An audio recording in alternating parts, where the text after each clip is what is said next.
share my screen.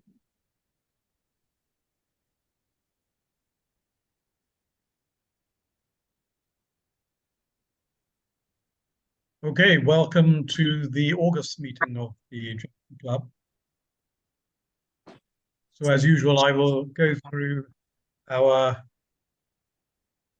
basic principles of the agenda for today. Welcome address from me, and our speaker is Dr. Asanga Gunawansa, who will talk about his Interim Secretariat for designing the Truth and Reconciliation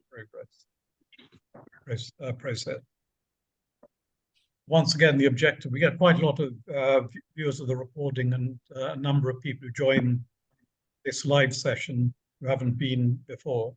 So I will quickly go through this. The club will facilitate, foster and support social intercourse and fellowship among its members.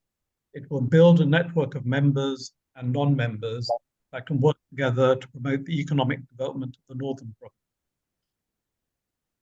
What is the club for? The club is a catalyst to help people like us connect with each other and to help people like us connect with Northern entrepreneurs and business opportunities. So the reason I say it's a catalyst is the club isn't trying to build any empires, build any businesses. We're here to make things happen. We've been having meetings every month without fail since September 2020. I will just page through this so you can see the sort of people we've been having speaking to us. So these are people who've at the senior-most levels of enterprise in Jaffna, the Northern Province. We have people from Kilinochie, the governor, previous governor. We've had an educationalist. We've had investors. So today's speaker, Asanga, do you need the to share the screen, or are you going to just be talking? No, when you invite me to speak, I will share some slides. Okay, all right, good. So I'm just going to change the options. You can share participants. All right, so if you go ahead, Asanga, so you have the screen.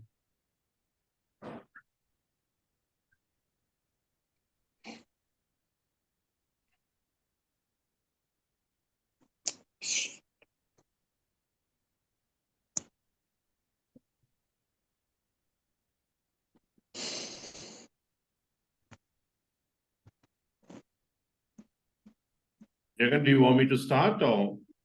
Yes, please, Asanga. All right, okay. Well, thank you very much, Mr. Arulaya, for inviting me and for all the participants who are joining, as I understand, from different jurisdictions. I'm really happy to be invited for this occasion because when I think Jagan initially floated this idea of establishing the Jaffna Club, I was one of the people that he had a chat with regard to the legal structure, ideal legal structure for establishing the Jaffna Club. But that was more a legal discussion between two friends. And but today I'm before you to talk about a completely different subject, which is the proposed Truth and Reconciliation mechanism of Sri Lanka. So I think before I delve into the main topic, I'll introduce myself briefly, and as to why or how I got involved in this process is also very important. I'm a lawyer, as you may know, and I started my career working for the Attorney General's office as a state counsel or a lawyer for the government, dealing with mainly commercial and corporate law matters. And after a number of years, I left Sri Lanka and I did my further studies in England and Singapore. And thereafter, I ended up working for the UN as a legal officer in Geneva for a number of years. And also thereafter in Jerusalem and Gaza and the other areas where UN have operation, looking after the Palestinian refugees. Thereafter, I did a stint as a law professor at the National University of Singapore and came and established my private legal practice in Sri Lanka around 2013. Since 2013, I've been mainly involved in investment law, commercial law, corporate law, and areas as such. So I was also surprised when I got an invitation from the government approximately about 8 weeks ago to come for a meeting with the Honorable Minister of Foreign Affairs, the Attorney General, and the Minister of Justice.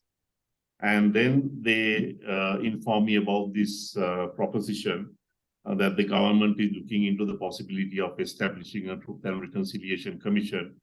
This is an undertaking that the government has given both domestically and internationally a number of years ago. But due to changing government, they have not been able to actually establish it. All the various other local mechanisms have been established to deal with the past and to see what kind of reparations can be offered to the victims. Some of them may not have had the desired result. So therefore, government, the two ministers and the Honorable Attorney General informed me that the government has taken a policy decision at the cabinet level to establish the Truth and Reconciliation Commission. And until a law is passed by Parliament to establish, they wanted to establish an interim secretariat, and I was invited to head the interim secretariat. At that point, I asked them why me. So the response was that because I had no political affiliations, and they said, you know, they were very happy about my independence and integrity, and that's the type of person they wanted, and asked whether I could give leadership to this move. So I agreed to that on two conditions. One is that if I provide my services, that will be while me doing my private legal practice, because I can't give that up, since I have about 20 young lawyers looking up to me working in my chamber, and I'm nurturing and building their careers. So I said I don't want to give that up. And also my second condition was if I am to give leadership to this, that will be completely pro bono. And so they agreed to that. And then we decided to proceed with the establishment of the Interim Secretariat of the Truth and Reconciliation Commission. So I will speak more about it, but as an introduction, as all of you know, we are now in a post-conflict and post-crisis phase in Sri Lanka. And we are also coming out of perhaps the worst economic crisis the country has faced since gaining independence in 1948. So the time is ripe and right, I think, for national unity and reconciliation. If we are to develop this small island nation of ours, as a perhaps well-developed country in South Asia, and if we want to go from the third world to the first world, simply looking at economic reforms will not going to help. And if we don't deal with the past and correct the past mistakes, we will continue to have issues. And I have shared my views on this with the government, the present government, and it appears that at least the key decision makers at the top are in line with my thinking. So at various gatherings that I have had where I have been introducing this concept, what I have said is that as we all know, we have over 500 years of colonial rule. We struggled for 125 years to gain independence, to be a country. And then we had a 23-year or 24-year civil war. And we need to now at least wake up and see how we can go forward. At some of these gatherings where I have been speaking, at least from some quarters, certain questions have been raised. One key question has been, why now? And why now? Why did we have to wait for so long? So my simple answer to that is like the famous US politician Marty May have said, it's never late to regain our credibility around the world. And I would go one step further, not only around the world, but even domestically. If the government is to gain credibility, then we need to do this at least now. So just simply thinking that, we haven't done it for such a long time, and therefore why do it now may not be the way to go forward. Now, in this background, what are truth commissions, as universally known, or in some country we call them truth and reconciliation commissions. And what do they actually do?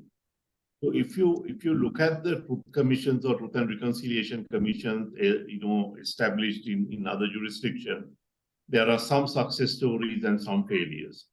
But we can clearly see that all these commissions have been established when countries are coming out of a very bad period of ethnic or religious-based or cultural-based violence among the citizens of the same country.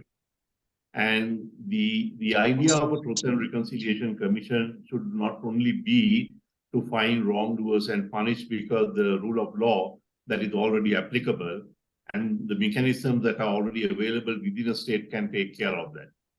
Now, if that is not happening properly, that's a different issue. We can address that separately. But in my view, the Truth and Reconciliation Commission should go a step further and look at the potential for fostering not only accountability, but also reconciliation among the different groups. And this can be done by weaving together the fractured society we have, and also dismantling the walls that separate us today. When you take a look at countries like South Africa, for example, where this has been done successfully.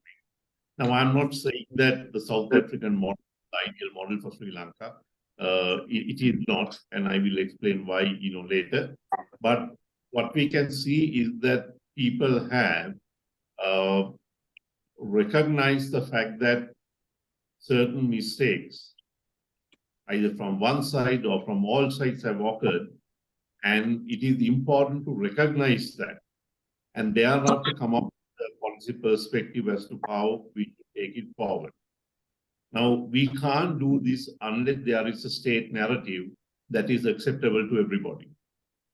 So if I may use a layman's word for the word state narrative, I would say it's more like a confession.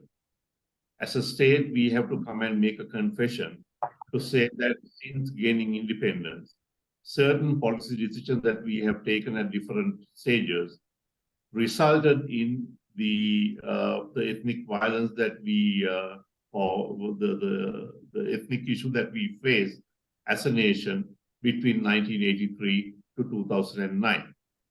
And then we have to, having recognized what that problem is, then we have to also come up with initiatives as to how we can avoid the same mistake or similar mistakes from happening going forward. Now, it's easy to say this, but if you ask me to sit down and write this state narrative, that is a very, very difficult task. But we are doing it at the moment because I was able to pass the message to the relevant stakeholders in the government, the two key ministers I mentioned, and also the president. And there is consensus that, yes, a state narrative is important. The purpose of this state narrative is what I explained already, but having said that, if you are to have one state narrative, it's almost like having a national anthem.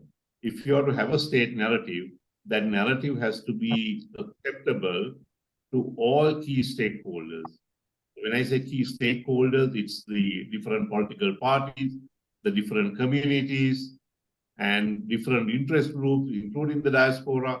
Everybody has to say that, okay, this is the narrative that we can live with. Now, developing something like that and getting acceptability to something like that makes some time. But having said that, that is not a good enough reason to give up on it. We need to do that. So that is one thing that we can learn from countries like South Africa, Colombia, even Nepal, and even countries like Canada, where Truth and Reconciliation Commissions have been quite successful.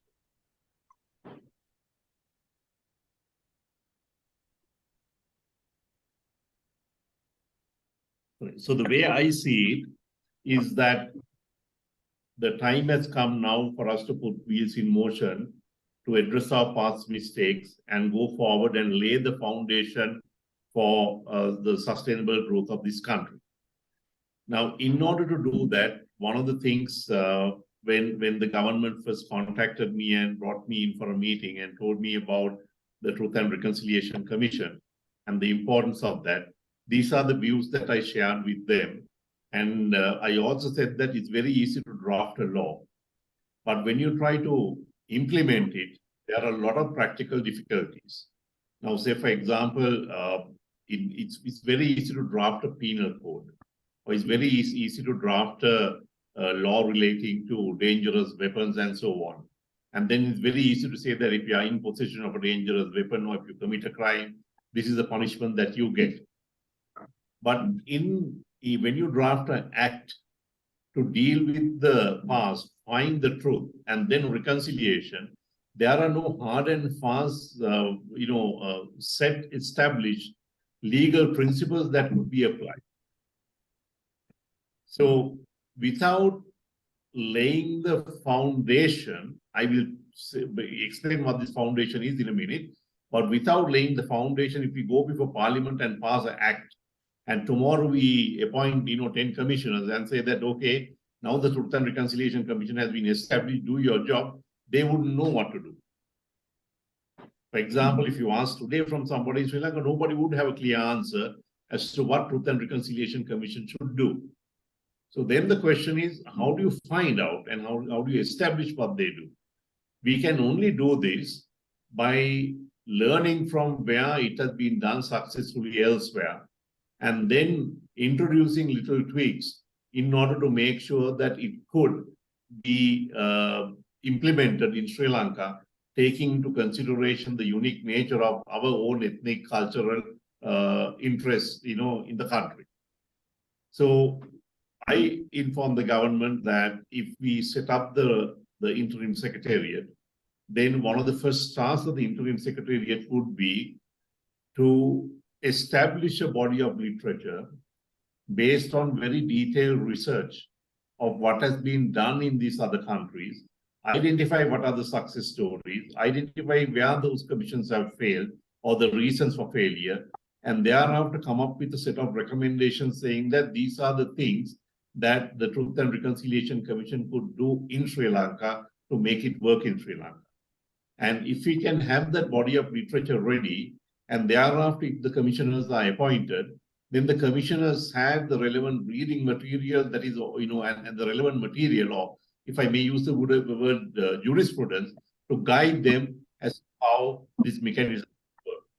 So that would be one of the key functions that will be taken care of by the Interim Secretariat until such time the draft bill is properly gone through and necessary amendments are done, and thereafter it is introduced, to the Parliament for Parliament's consideration. So at the moment, there is based on a cabinet that has been taken, there is a bill that has been prepared, which was shown to me. This bill was also drafted by not anybody working for the government, in the government, but a group of volunteers like me who had been trained by the Swiss government or with the assistance of the Swiss government in Switzerland, and also in Sri Lanka, in the subject of truth and reconciliation. So there was a group of about 20 people who volunteered their time. They came together, sat down, and drafted a bill. Now, this bill is a very good first draft, but if we are to present it to Parliament and to ensure that it could get parliamentary approval to be an act of Parliament, and also that it is ready to meet whatever challenges that may be raised in different courts in Sri Lanka, because as you know, when a bill is drafted and presented to Parliament, before it becomes Act of Parliament, sometimes certain interest groups can go and challenge the bill, saying that it's unconstitutional or it is illegal, in certain aspects. And then the Supreme Court would look into it and see what amendments are necessary. So the Interim Secretariat, the second key function would be, in addition to creating that body of jurisprudence, also to read this draft bill very, very carefully and to see what amendments are necessary to this bill in order to make it work, in Sri Lanka. So for that purpose also, we are currently looking at not only other jurisdictions, but also we are looking at the other mechanisms that the government has established to deal somewhat with the same subject, if I may say. So there are 3 offices of government that are currently functioning. There's an office called the Office of Missing Persons, and there is another office called the National Office for National Unity and Reconciliation, and there is an office called the Office for Reparations. Now, you may ask me, how is the Truth and Reconciliation Commission different to these commissions that have these other offices that are already established? Now, Office of Missing Persons is not looking at any specific time period. In Sri Lanka, especially in the recent past, the last 20 years or so, there have been various allegations, in connection with people suddenly going missing and disappearing and so on. So there are complaints that have been lodged with regard to that. And the role played by the Office of Missing Persons is not really concentrate on the ethnic issue we had per se, but look at any complaints relating to missing persons and carry out investigation, see where these people are, and then come up with certain answers to the questions that have been raised. Now, I have spoken to the key executives of the Office of Missing Persons, and they have shown me the statistics. And the statistics actually show that they have been doing a great job. For example, up to now, they have received only about approximately 7,000 complaints. And out of these 7,000 complaints, and this is not only going by the records that are available within the Government of Sri Lanka, they have obtained records from the UN, the Red Cross, various other NGOs, and so on. And they have started very thorough investigation into establishing the truth with regard to these complaints about missing persons. And out of about 7,000 they have received, already about 3,800 cases have been dealt with. And they have found answers, they have contacted the families, and then steps have been taken in connection with their mandate. Then the next office, that is Office for National Unity and Reconciliation, is also again not something that is looking at specifically for the issues that occurred during the time period which I mentioned, which is 1983 to 2009. And Office of National Unity and Reconciliation has been established under the Ministry of Justice to look into all issues with regard to national unity and reconciliation. And this is the office that will have a continuing life, going beyond the life of the Truth and Reconciliation Commission. At the moment, we are looking at a lifetime of about 3 to 4 years for the Truth and Reconciliation Commission when it is established. And after that, once its services have been concluded, the Truth and Reconciliation Commission will not function anymore. Now, even in countries like South Africa, for example, the Truth Commissions that were established had a lifespan of about 4 to 5 years. They did their job of work, and after that, they passed their recommendation to the other relevant government institutions in order to take them forward. Then Office for Reparation is basically an office that has been established to look into the reparation-related comfort that can be offered to victims. And this includes people concerning whom recommendations are made to the Office for Reparation from Office of Missing Persons, as well as the Office of National Unity and Reconciliation. So when it comes to reparation, even the Truth and Reconciliation Commission might make certain recommendations to be implemented by the Office of Reparation. Now, having said that, if you are to come up with a new act to establish the Truth and Reconciliation Commission, there could be certain overlaps. So that is again one of the things that I advise the government on, and I suggested that before we finalize this proposed Truth and Reconciliation Commission bill, and it is passed as an Act of Parliament, it's better for us to do a very detailed study and compare the functions of the Truth and Reconciliation Commission with the functions of the Office of Missing Persons, Office for National Unity and Reconciliation, and Office for Reparation, and make sure that there are no overlaps, but there is room for collaboration and cooperation so that we establish a foundation for teamwork where all 4 organizations will then deal with certain issues that we are looking at in order to find a solution that is acceptable to everybody. The purpose of the Act, now I'm not in a position to discuss very much in detail with regard to the Act because it's still at very draft, it's still in its first draft phase. But when the Act is ready to be presented, before the Act is presented to Parliament, after this so-called fine-tuning happens, which I mentioned to you earlier, the bill will be made available for scrutiny by all interested groups. And that would include all of you, and you all will be able to give your comments on that, which will be taken into consideration, taken on board, and necessary tweaking will be done thereafter before it is presented to Parliament. But broadly speaking, the Act intends to address the grievances resulting from damage or harm caused to person as a result of loss of life or loss of damage to property during the period commencing from 1983 and ending on May 18, 2009. And then the other key objective is to foster national healing and promote reconciliation among diverse communities in the aftermath of this conflict that we had. So as I explained to you earlier, we could write down certain sections or certain provisions in the law saying that these are our objectives. But then how do we implement them? How do you achieve them? Because there is no written hard and fast rule that could be applied to implement these objectives. So this is where we need to look at how it has been done successfully elsewhere and learn from that, which is a task that I'm going to perform with my team when the work of the Interim Secretariat starts.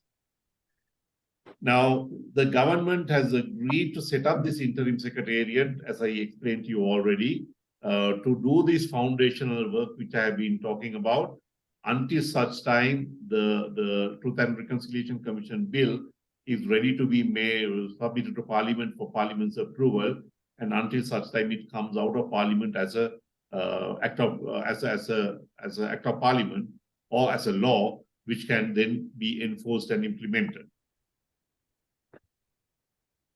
So Truth and Reconciliation Commission, basically, I have been asked to or invited to be the Director General, which invitation I accepted on the condition that I explained to you earlier. And under me, there will be 3 divisions. There will be a Legal and Policy Division, there will be a Media and Public Relations Division, and there will be an IT Division. Because in order to do the foundation work, we don't need to carry out any investigation because the Interim Secretariat will not be actually processing complaints. The role of the Interim Secretariat is to provide the foundation for processing of complaints and looking into reparation and all that by the commissioners once they are appointed. Now, at the moment, the Interim Secretariat is only me. Because as I said, my first meeting of the government was only about a week ago, and I was given an appointment letter only about 4 weeks ago, and maybe 5 weeks, maybe about 5 weeks ago. And we are now in the process of recruiting staff to man the Legal and Policy Division, Media and Public Relations Division, and the IT Division. There was an advertisement published by the government a couple of weeks ago calling for interested applicants to come forward. And I'm happy to say over 950 applications were received. And we had a short list, and we had interviews over the last weekend. And probably by the first week of September, we should be able to appoint the necessary key personnel for these 3 divisions and start working. And of the people who interviewed, I was very happy to see there was interest shown from all sections of our communities, and there were very well-educated, qualified, experienced, committed scholars, coming who were Muslim, who were Tamil, who were Sinhalese, who were Burghers, and so even the team that we will eventually select and who will man these divisions, in addition to having their personal academic qualifications and experience, will show the diversity in our country because they will come from all communities, and I think that is very, very important. Now, the Legal and Policy Division will perform 3 main tasks. One is to undertake a research-based study with regard to Truth and Reconciliation Commission mechanisms in other jurisdictions. This is, as I explained to you earlier, in order to build that body of literature or body of jurisprudence to guide the commissioners who will be eventually appointed to deal with truth and reconciliation in Sri Lanka once the act is passed by Parliament. In addition to that, the Legal and Policy Division will also draft the necessary procedures and guidelines to guide them, and the procedures and guidelines that they will follow with regard to giving protection to victims, with regard to dealing with females who may be victims and complainants, and with regard to maintaining confidentiality, right, and with regard to eventually providing what kind of reparations that should be made available to the victims. In addition to that, the Legal and Policy Division will also study the various reports that have been published by the past entities that have been established by the Government of Sri Lanka to look into similar issues. Now, there have been various presidential commissions. Every time there's a new president, there is a new president. Sometimes there's a presidential commission appointed to deal with this. And these commissions have made some good recommendations. Some recommendations have been implemented and some have not been implemented, which is one of the criticisms that the government is facing with regard to this issue of reconciliation. So the team that I will establish at the Legal and Policy Division will study all these past reports and see what are the recommendations that are yet to be implemented, and then bring them under the Truth and Reconciliation Commission that is to be established, so that those recommendations which have already been made in the past can also be implemented without reinventing the wheel. Then the Public Relations and Media Division will have two key roles to play. They will engage with the civil society and the other relevant stakeholders and the diaspora from the day one in order to develop a common understanding of the work to be carried out by the Commission. Because I don't want this Commission to be considered another government arm doing something that does not have popular acceptance. But it has to be a grounds up, it has to be an entity that has the grounds up support. Basically, it has to be an entity that has the support of the civil society and all other relevant stakeholders supporting it for it to work. So there's a huge role in that connection played by the public relations and the media. They will also undertake the task of developing a comprehensive strategy as to how they can reach out not only to Sri Lankans living in other countries, but also Sri Lankans and supporters of Sri Lankans, other international stakeholders and interest groups who could support this move in order to make this successful. And also we will reach out to people who are currently criticizing the various initiatives taken in the past in order to ensure that their criticism can be taken on board and they can be invited to provide their recommendations in order to make sure that we have a system that works. Then finally, we will also have an IT division. Now, this is very technical. The purpose of the IT division is to establish IT-related infrastructure that could facilitate complaints or problems being raised by anybody, anywhere in the world at any time, in any language. Collection of those problems and complaints, and thereafter processing it and making recommendations in order to deal with it, and in a very transparent manner.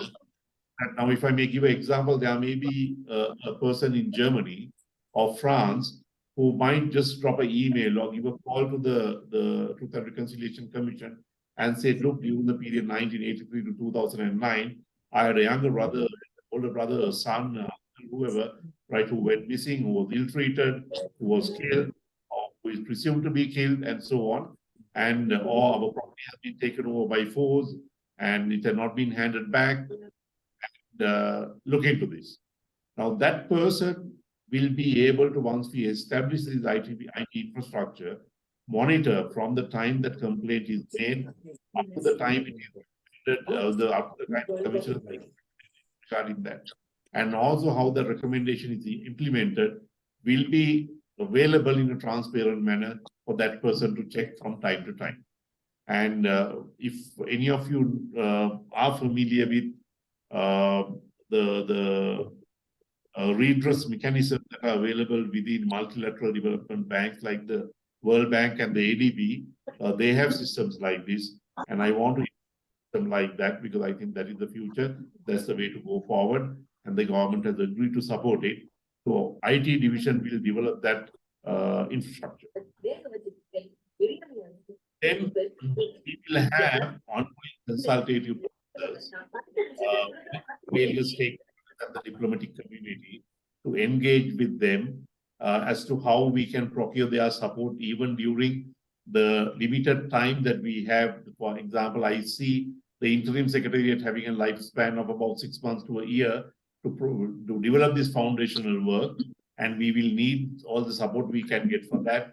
And in order to do that, we will have an ongoing consultative process with different stakeholders. Now, just last week, 3 ambassadors from Japan, Switzerland, and South Africa met me and promised me their support, with regard to this movement.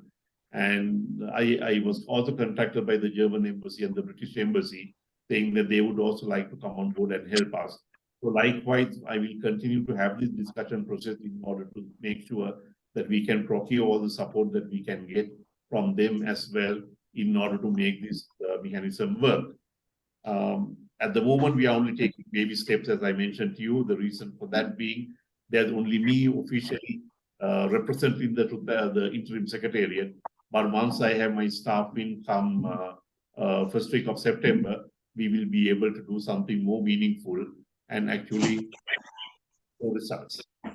So basically, that is what I have to share with you. I can certainly share my slides with you, which are little more details about day-to-day activities that the Secretariat is currently doing and intend to do going forward. But I would be more interested in finding out what you have to say and what your initial observations are, because the way I see it, if I may close this my presentation with a concluding remark, as we all know, Sri Lanka is the home to a multicultural community, and it is our responsibility in order to make sure that we don't leave room for past mistakes to be repeated or similar mistakes to happen again. And I think all this is our responsibility to make sure that we do not concentrate too much on the past mistakes and keep pointing the mistakes and live in the mistakes rather than leaving for our future communities to live in harmony. So to that extent, I think it's all our duty. It's the duty of all of us, myself and all of you who are listening, to ensure that we put up a united front and help develop this nation. And that is something that we can do, and we can't expect always only the politicians to do that. So that's my concluding remark. And Jagan, I'm happy to take any questions or listen to any observations and comments the audience may have. Thank you. Okay, thank you very much, Asanga. I'd just like to make a quick comment to start off with. That I've known Asanga, he and I are personal friends for the last 5 years. And the reason I say that is I know that he's very sincere in the work that he's doing. I know we've seen a lot of political bullshit over the last few years, but Asanga is not one of those. The other thing I want to say is that I don't want people to make speeches here. So if you have observations, you need to make them quickly, within a couple of minutes, or I will cut you off. So I will open the floor for anyone who wants to ask Asanga or make a brief statement.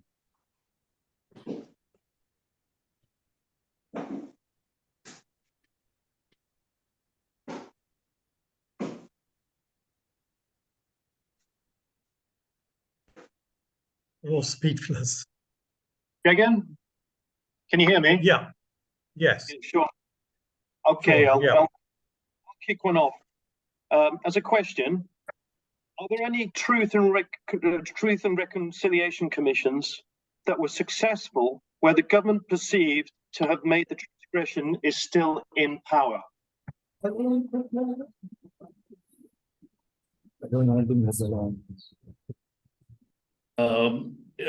Sean, to respond to your question, if I think it was Sean who asked the question, right? And to respond to your question, if the answer to be basically, if your question is whether there had been successful mechanism, where the government or has introduced the Truth and Reconciliation Commission while still in power, and the answer to that is yes. Two successful mechanisms I can name from the West as well as the developing world would be, one is Canada and one is South Africa. And then in South Asia, the commission that have been established in Nepal has been successful. And in South America, the commission that have been established by the government in Colombia has been very successful. And there are quite a few good examples. But having said that, we have to find a mechanism that works for us. Now, there is a lot of talk about the South African Commission. A lot of people talk about South African Commission. But let me tell you this, the South African Commission is not the ideal example for us to follow, right? Although we can learn a lot of, from a technical perspective, how the system could work, what kind of procedures and guidelines can be introduced and so on. We can certainly learn from South Africa. But in South Africa, the need to establish a Truth Commission, right, was born through the majority of the people. And basically, when Nelson Mandela and Desmond Tutu stood up and said that, look, we want to establish the truth, and we are happy to give a global pardon, and come forward and make your confession. There are a lot of families here who need closure, and so on. And a lot of people realized that this is not a witch hunt. They came forward, made confessions, and so on. Now that was that worked for the reason that that was a system which was born, from the need of the new government that was established, which was basically majority representatives being members of the Black community. Now, when countries like the Sri Lankan government is trying to establish a truth mechanism, there is always a lot of suspicion, and in the eyes of some people, they say they'll tell the government, you guys are the perpetrators. And how can you give a mechanism? So then the issue is, if they don't give a mechanism, who else is going to give a mechanism?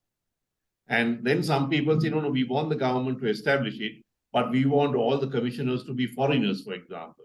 That is not the answer, because I know I have worked for the UN Commission, and I know how systems are messed up when foreigners come. And it doesn't always work. And also, given the legal system that is available within Sri Lanka, we have no provision for foreign judges to sit in judgment with regard to any particular matter. So if we have to do that, we have to go back and try and change the constitution itself. And to have a constitutional change of that nature, you need 2/3 majority. And that is not going to happen in the current context. So we have to understand some of these difficulties and develop a mechanism that might, still work. So again, I'm now going into, finer areas which have not been fine-tuned for me to present it to you. But as a general idea, I also wanted to find a via media with regard to this. So one of the ideas that I floated during my initial discussions with the government was that, look, if we are not ready to have foreign judges, I understand the practical reasons, but perhaps a via media would be to have a committee of foreign observers and committee of foreign advisors who have experience with truth and reconciliation mechanisms elsewhere to guide the local commissioners. And whatever recommendation that they make will have to be taken into consideration and adapted, where necessary. So that idea might work. So now one of the amendments that we are trying to do to this draft bill is to make provisions to have those observers and perhaps advisors, sitting in a committee and providing the kind of service that I mentioned. So I hope I have responded sufficiently to your question. Okay, thank you, Asanga. Now, Kurt has his hand up. Other people want to speak. Can you please put your hand up on Zoom? Kurt. Thank you, Asanga. It's a tall order what you are getting into. And the couple of questions that I have, probably you will address it as time goes by. Sri Lanka is a singular Buddhist country. And I know whatever that you're going to propose will be opposed by the clergy. particularly when it comes to redress, if there is any redress going to be addressed.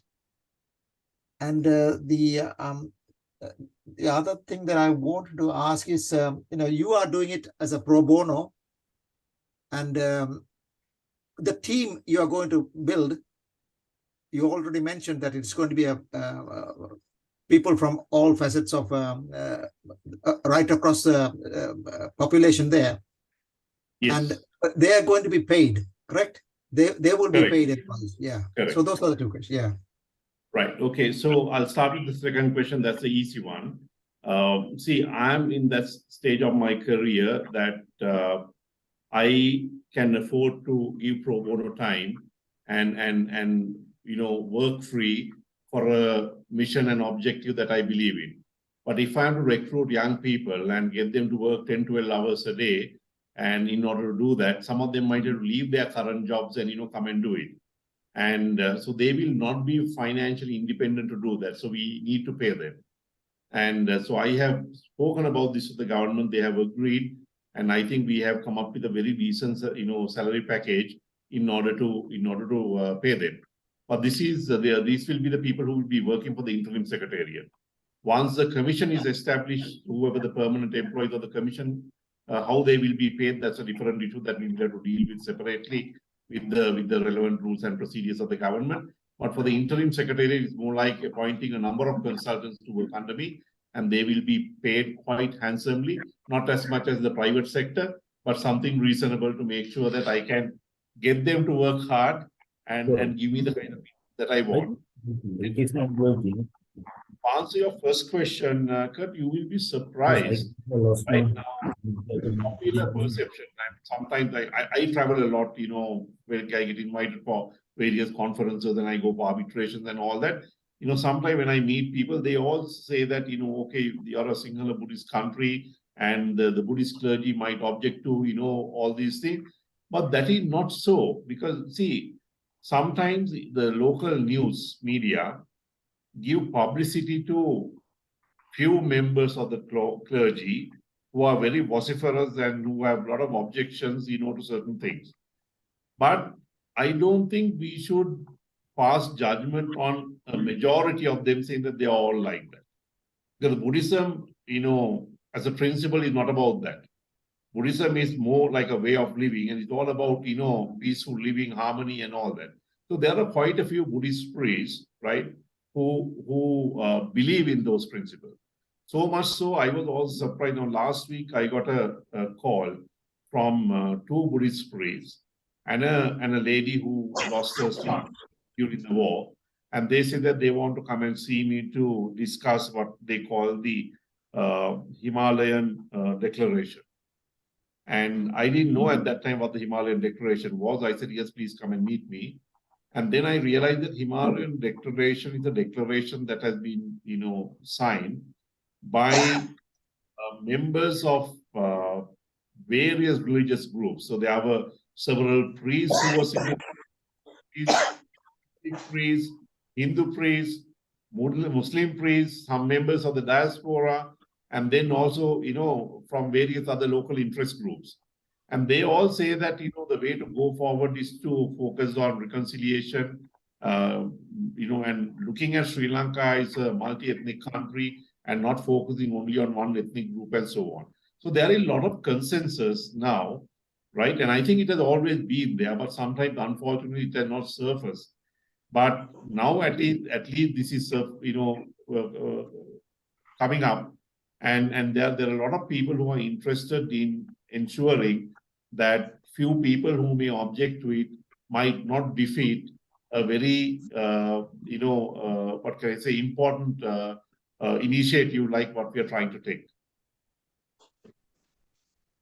Okay, thank you, Kurt. Jiva, you had your hand up first, and then afterwards Nuwan. Yeah, okay, thank you, Jagan. Yeah, thank you, Dr. Asanga, for the concise role and importance of the Interim Secretariat. Just a quick question. One is that, there's been a number of reports written already since the war. And yes. I'm sort of referring to the LLRC report, the Paranagama report, all excellent with excellent recommendations. And I think that we all sort of thought that that would be the beginning to reconciliation and the end of all this things. From your perspective, why do you think today in 2023 that, give me 2 reasons, 3 reasons, whatever, that things have changed dramatically, that you're going to be successful? Okay, so I mean, I can give you one reason, being that, for any initiative like this to be successful, you need a person or a group of people to be the champions of that cause and who will be able to steer it through troubled waters and deliver. Like I said, if you look at South Africa, perhaps that role was played by Nelson Mandela and Desmond Tutu. Now in Sri Lanka, unfortunately, although this idea was born, okay, we need to do this, a number of years ago, but it could not be properly implemented because we didn't have a champion who was able to steer it through right throughout. There were changing governments. There were, key ministerial portfolios were held by different people at different times, and they had different thinking, right? And then on top of that, we had various other issues in the country, and this kind of completely derailed it. Now, I'm not a politician. I'm not attached to any political party. So therefore, I can't give you an undertaking now saying that it would work now. And this is the reason why I said, even when I was invited to, head this organization, I said, look, I can do the foundational work and set up the foundation for you to take it forward. And I saw setting up the foundation is something that I can do within about a year's time. Now, how it will go forward beyond that would also depend on the sustainability of the current government, going forward.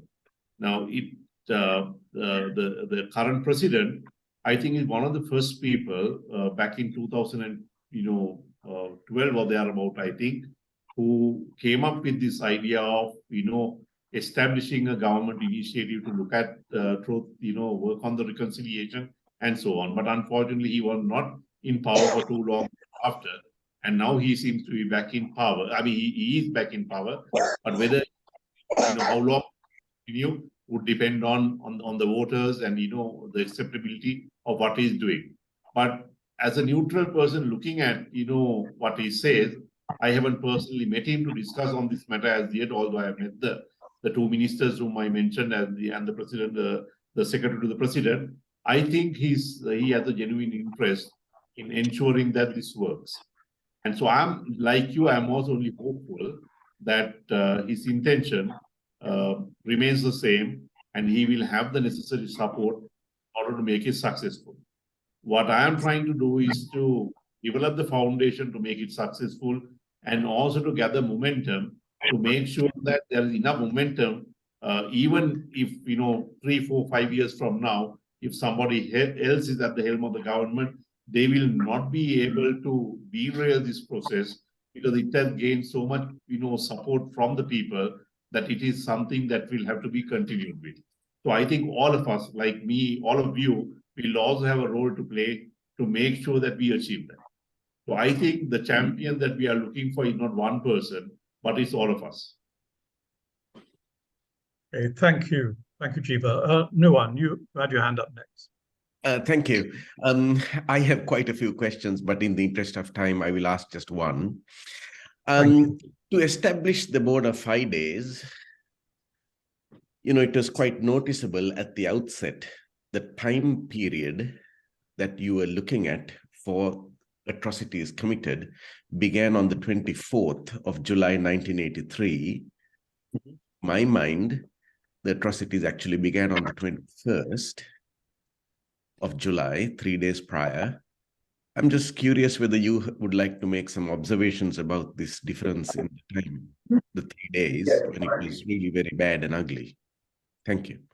The simple answer to that is the date that I mentioned is something that I plucked out, and so don't get too hung up on the date. Basically, we are looking at the incidents from July 1983 or if we take the year from 1983 to 2009, that's the period that the Truth and Reconciliation Commission is going to focus on. But if you identify the issues, atrocities, whatever you want to call it, things may happen even prior to 1983 and may have even continued beyond 2009. But the purpose of this commission is to take this particular time period and try and come up with solutions with regard to establishing truth and providing reparations to victims and so on for incidents that occurred during this time period. And I said that there is another office called the Office of National Unity and Reconciliation, which will have a permanent lifespan compared to the Truth and Reconciliation Commission. Now that commission that office will look into all other issues. So the date, whether it's 3 days before, 3 days after, don't worry too much about that. That will be captured when the bill is presented to Parliament. As I said, there is only a working draft, and in the first working draft, whoever put down the date has put that date, and that is what I am looking at. And I'm not trying to stick to that particular date. And your comment is very welcome. I will take that into consideration. I'm trying to keep it a little more broader by saying the year beginning 1983 and ending 2009 without identifying a specific date. Thank you. Okay, thank you, Noah. Vasi. Dr. Asanga, thank you. My question is two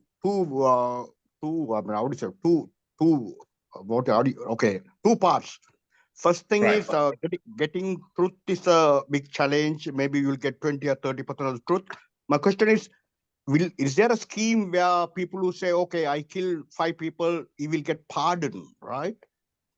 Kind of thing. Is there some system?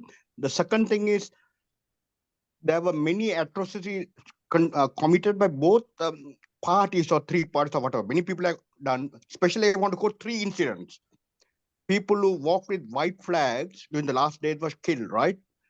How are you, for example, how will you get the truth in that situation? That is one. Another example is the Velikara prison where Kutimani was killed, right? And the third, look, there are thousands of examples. The third one is the library burning in Jaffna, right? How are you planning to get the truth? So these are my questions. And I believe it's difficult. I mean, I don't want to corner you, but I'm just asking because everyone in the world, even both Sinhalese and Tamils, are all disturbed by these things. And in the meantime, even the people, the murderers themselves want some kind of a closure for these things. They want to say, put up their hand and say, look, I killed Kutimani, forgive me, kind of thing, right? Correct. So my question is, how are you going to, I mean, look, we are all made mistakes, right? How are we going to overcome this, and what are the things you have in your mind or plan? Can I also just to close that, the last question is, how many pages was the South African Truth and Reconciliation report, and how many pages are you trying to achieve in your process? Thank you.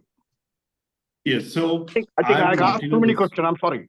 No, that's fine. I mean, all questions are very relevant. I can respond to all of them, but I'm not in a position to give you a very specific, detailed answer because we are, as I said, we are only taking baby steps at the moment. The interim secretariat is only me.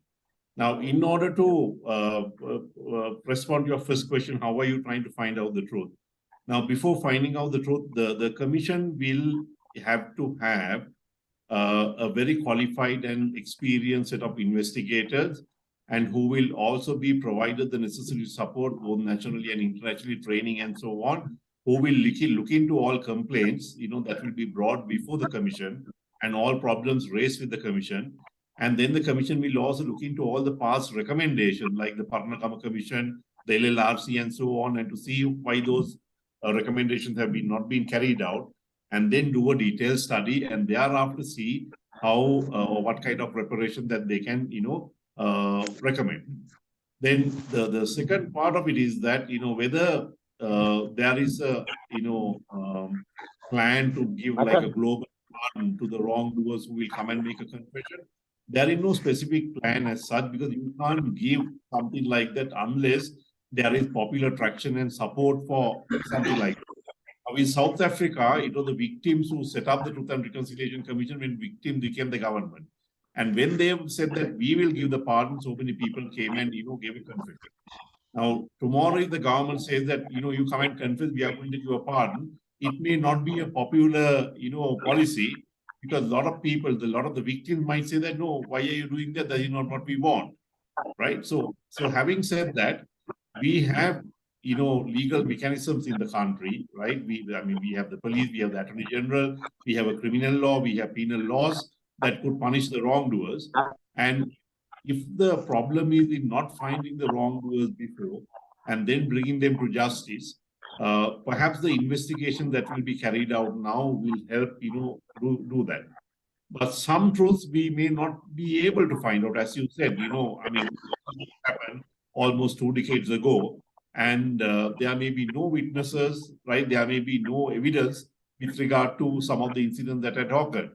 But then we have to we could only come up with, policy initiatives and recommendations to make sure that we don't commit or we don't leave room for similar mistakes, going forward. So there may be, even in South Africa, I think they were not able to come up with, solutions with regard to certain truths that they found. And then also when you look at from the victim's perspective, you're right in making that observation. There were victims from all over the island. Like, there were, I'll give you a simple example. I studied at Royal College, when I was 18 years old, and there were some 40 out of my friends who joined the armed forces at that time simply because they have done cadetting or they have been scouts or whatever, and that was the career that they were looking at. They didn't join the armed forces with the intention or with the belief that we are going to fight a war, you're going to kill an enemy or whatever. And out of this, people who joined, about 7 or 8 are living today, right? And so many people have died. So likewise, there are people from the south, people from the north, people from the east and west who lost, their children, lost their relatives due to this conflict. And also now, one example is, you spoke about the white flag incident. Now, that is one incident, where there are a lot of allegations that, where people, when they wanted to, surrender, there were killings done, and so on. And there are also, similarly, there is evidence or allegations, whatever you want to call it, where innocent people were killed. Now, Arantala incident is one incident that I can highlight, where about 40 or 50 or Buddhist priests, going on a pilgrimage were killed. So likewise, there were atrocities committed by both parties. Now, the purpose of a Truth and Reconciliation Commission is, while trying to, in terms of the applicable laws, not only providing reparation, finding, and, if possible, bringing the wrongdoers to justice.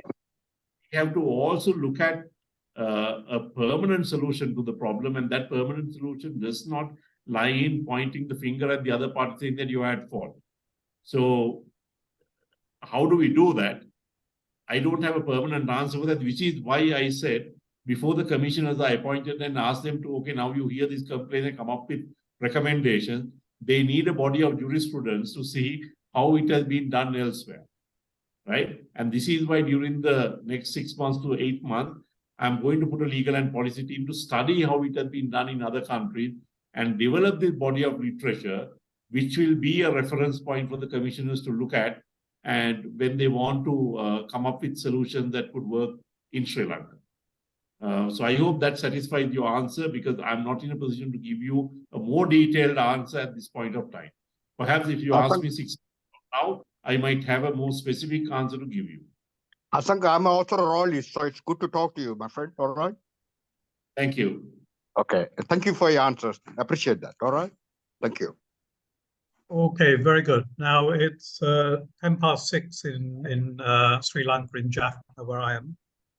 So I will allow one more question if anyone has it. Otherwise, I'm going to wind this up. I think it's been a very interesting session to hear different opinions.